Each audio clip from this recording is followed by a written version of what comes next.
The research investigates urban rituals, time-based interactions as acts of resistance against contemporary forms of displacement in the city. Since I moved to London, I've changed 5 flats in 12 years, and I haven't been able to create any strong connection with any of the people living around me.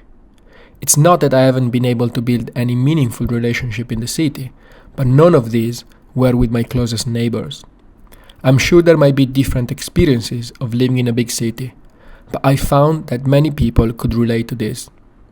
Experiencing this social fragility feels like living in a meanwhile community, in which every interaction is ephemeral. There are 3 forms of displacement responsible for the disintegration of human-to-space and human-to-human relationship in contemporary cities. There is urban displacement, the eradication of communities generated by the changing economic structure of the city. Then there is architectural displacement, the lack of spaces where people feel comfortable and at ease, and which can support informal interaction. And then there is temporal displacement, the disintegration of rhythms of informal engagement and the disconnection from the organic cycles of nature. And these are the causes of the urban fragility experienced in meanwhile communities, in which we live in the same space, but we don't know for how long we and the people around us will stay. The next clip, for example, shows a series of missed opportunities which I gathered in the building where I live. Interaction, rituals, which could have been established and nurtured but didn't. Located in Hackney, London, the building is made of 24 flats, which are either shared owned or social rented. It has very little communal space, barely any communal activity, and an extremely high churn rate. Since we moved here 2 years ago, all the 4 flats around us have all changed owners or tenants.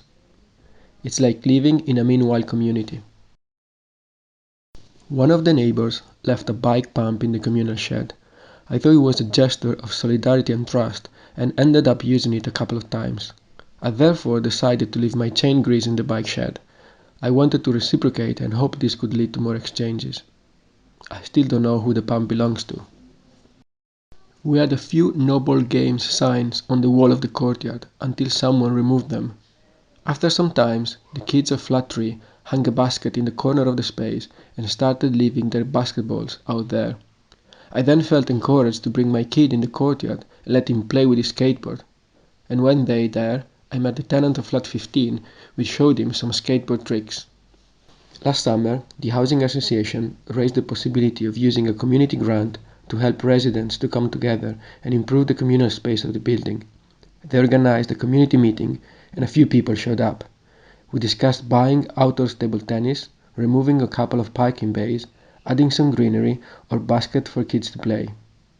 The housing association even set up a poorly attended WhatsApp group. In the end, the housing association decided we needed a couple of planters which now sit semi-abandoned in a corner of the courtyard. The research focuses on temporalities. It looks at rituals as time-based frameworks for the development of social cohesion to emerge and develop. Rituals are characterized by rhythm, cyclicality, and entrainment, and are mechanisms of mutually focused emotion and attention, producing a momentarily shared reality, which generates solidarity and group membership. Looking at urban rituals provides an opportunity to develop a time-based approach to community participation and engagement, which focuses on social cycles and rhythms, and which can generate opportunities for practices of solidarity and care to resist the displacements of contemporary cities and create meaningful meanwhiles.